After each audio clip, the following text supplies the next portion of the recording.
So the original plan here was to basically have myself go through all the E3 news and everything. But then I thought, hang on, let's make it exclusive to the SNS Sticks and Flicks podcast on the SNS Radio Network. Because that's what I want to talk about.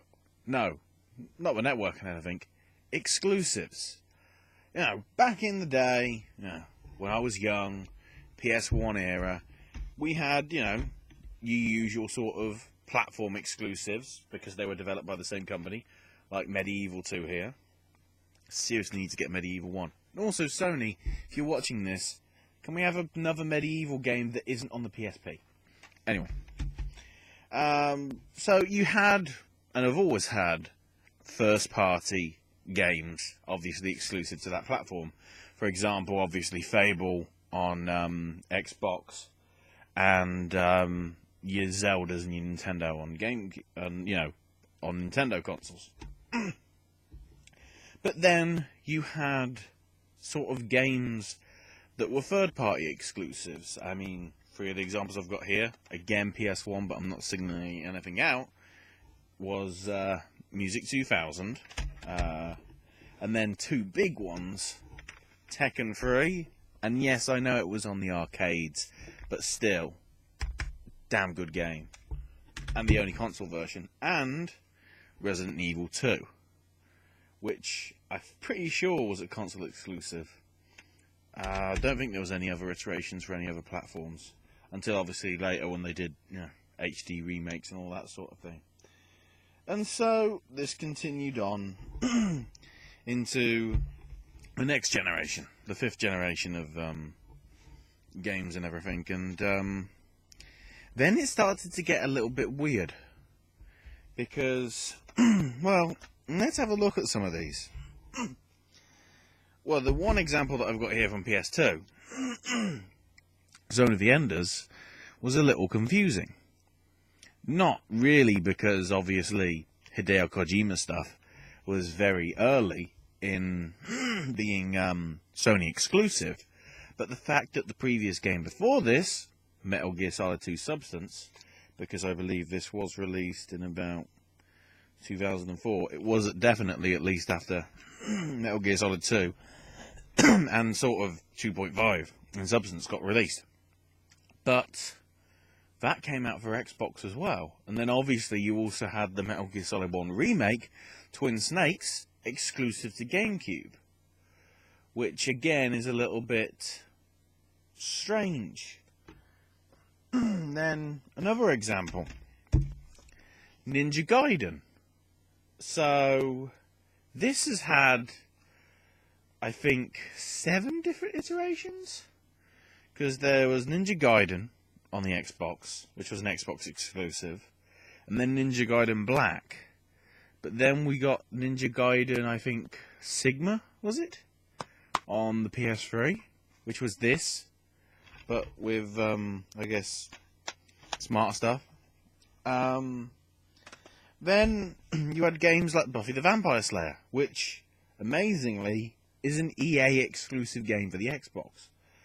The twist with this is, this was actually pretty rubbish, but the one that came after it, Buffy the Vampire Slayer Chaos Bleeds, not console exclusive, did really well. And then you've got games that, I guess sports related ones. I was going to bring up the example of Pro Evolution Soccer, but I haven't got boxes to hand, so I bring up these two. UFC, which had many different iterations on many different consoles. There was one on the PlayStation 1, there was one on the PS2, one on the Xbox, and then obviously, ever since then, multi-platform. WWE games, on the other hand, have always had sort of exclusivity. The Raw franchise was on Xbox, you had the WrestleMania and the Day of Reckoning games on Nintendo, and of course, probably the strongest of their brands, the SmackDown vs. Raw range, which still continues to this day. And again, that went multi-platform. And then obviously, you also have the games that suffered for their deals. Case in point, Oddworld Munch's Odyssey. Of course, it was originally a Sony exclusive, and then it went to the Xbox, and even though it was a launch title, it wasn't as well received, despite the fact it still is a pretty good title. What came after it, though? After they went into a partnership with EA, and it went multi-platform, it sort of came out, I think, only for the Xbox, even though it was supposed to come out for every platform that there was. And then it was only until the HD release, a year or so back, where we actually had it on every single console. And from there, it did well enough to see a revival of the franchise, and hence we're getting our World New and Tasty, which itself is going to be a timed PS4 exclusive.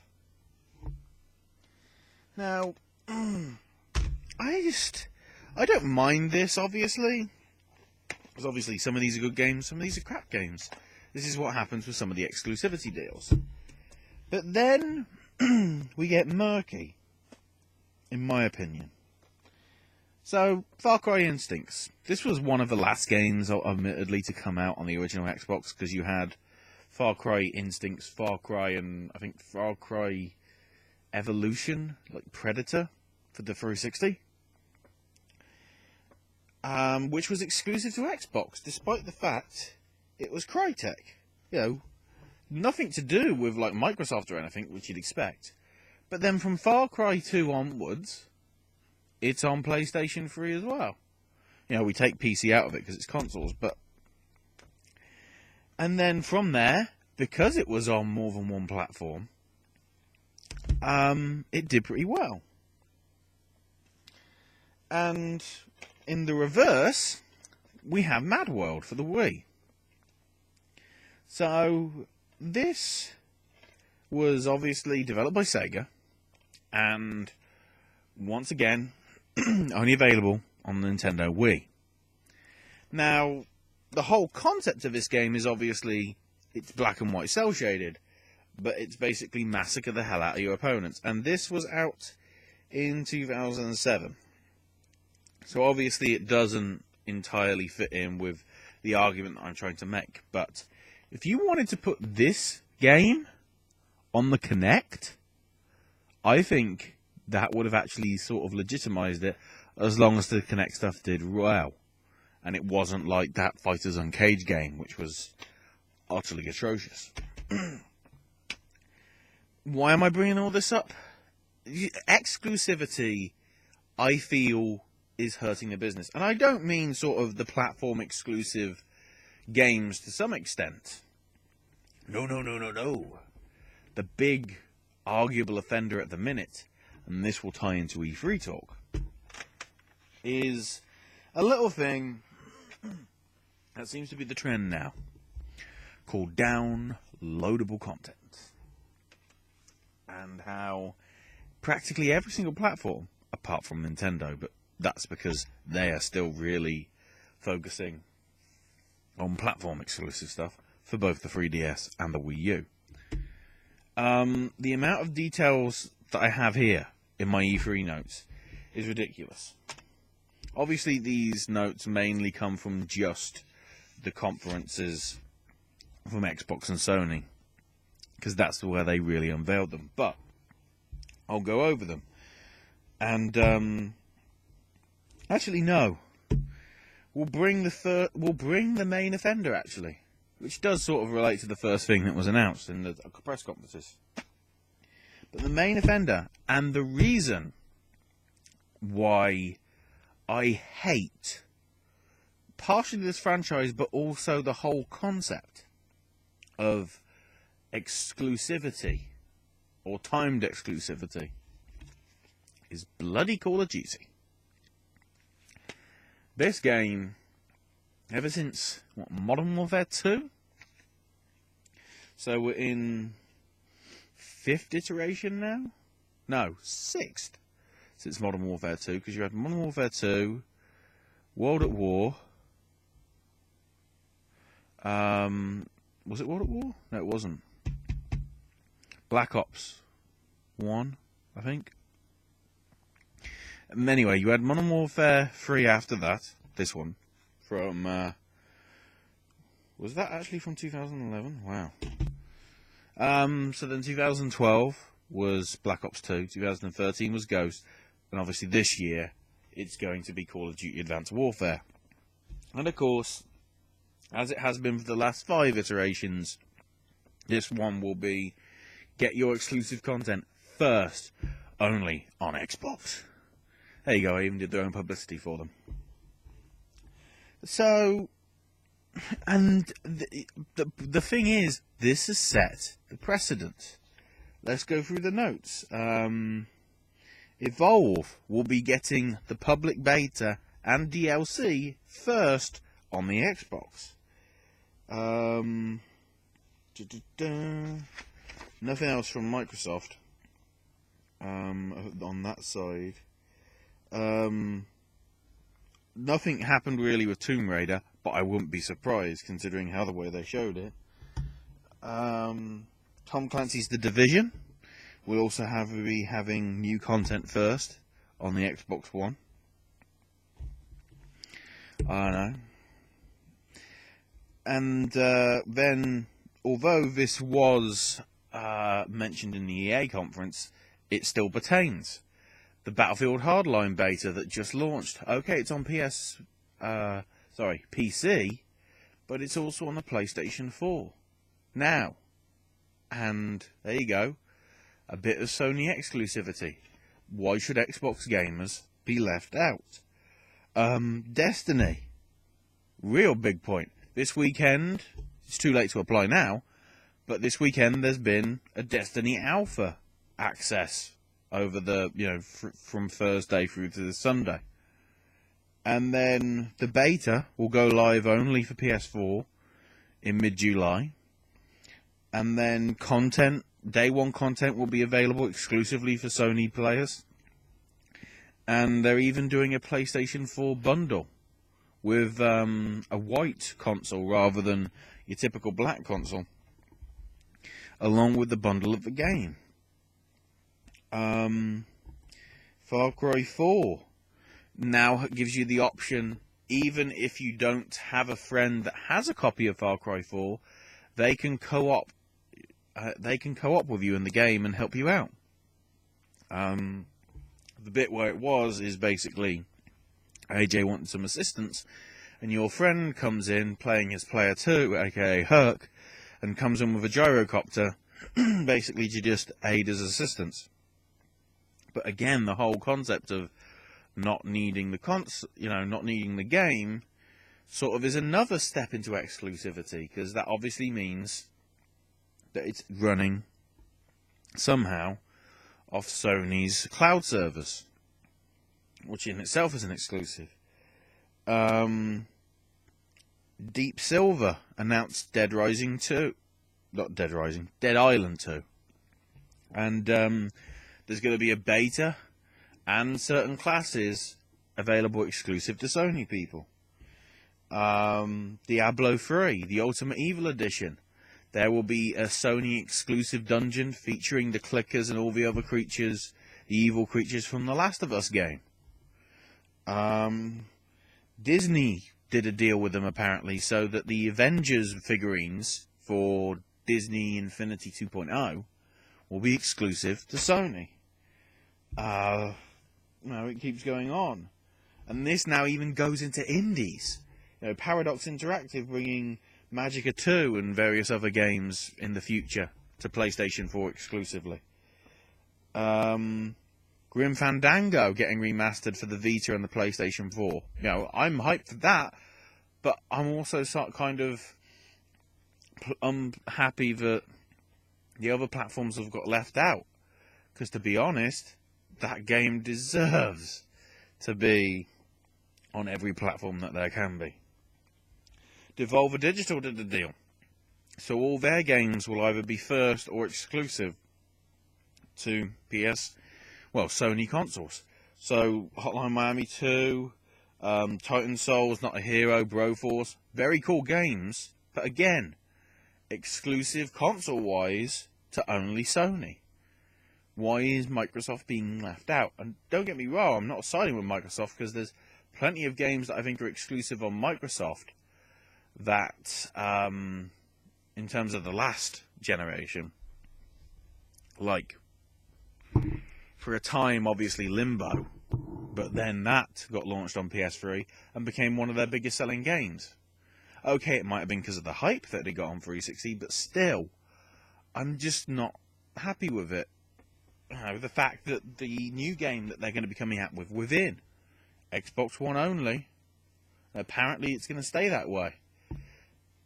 I wonder how long they'll do a Limbo and then realise we're going to put it on other consoles. I don't know. And then obviously the big one last year was like practically, Assassin's Creed 4 Black Flag had exclusive content for Sony, and I guess the biggest offender was the Batman game, Arkham Origins. There was literally exclusive content for the PC and the Xbox and Sony, except each one was different to the rest. And this is where it's starting to get across the line. Why can't we just go back to the days and actually, case in point, and I don't have the box art, but I wish I did. One game that you should all pre-order because it's going to give you a great experience and not cut back on anything is The Witcher 3 Wild Hunt. They have been open from the start, obviously because it's GOG and CD Projekt Red. They try and offer DRM-free content through GOG.com. And okay, there's lots of collector's edition with exclusive features, and there's PC-only stuff that you only get with a PC. But every single collector's edition, whether you buy it for PlayStation 4 or you buy it for the One or you buy it for the PC as a physical, it all has the same content in it. If you buy the collector's edition with the polystone figure of Geralt and the Griffin, it's exactly the same across all platforms. And DLC, when it comes out, will be exactly the same on every platform and coming out at exactly the same time, give or take regional dates for game releases and everything. Case in point, obviously, Sony stuff coming out on a Tuesday in America in terms of digital, and Xbox's stuff coming out on a Wednesday. But the case in point is they are adamant that you should get the experience fully no matter what. You don't get like an Assassin's Creed where if you want the full experience you've got to buy our version. Or I guess the same goes with trying to think of an Xbox example. Arguably Call of Duty. Here's these maps. It's here for a month before it goes anywhere else. Play them like crazy. And it's only because of that that arguably the Call of Duty franchise has had its biggest successes on the Xbox. And I'm honestly thinking now, certainly with the way the new generation of consoles are going, whether this is going to be a thing that's going to continue for the near future. I know it gives these publishers a lot of money, but further down the road, they're probably going to play that game on their console anyway. Case in point, obviously, Limbo got released on the Sony consoles.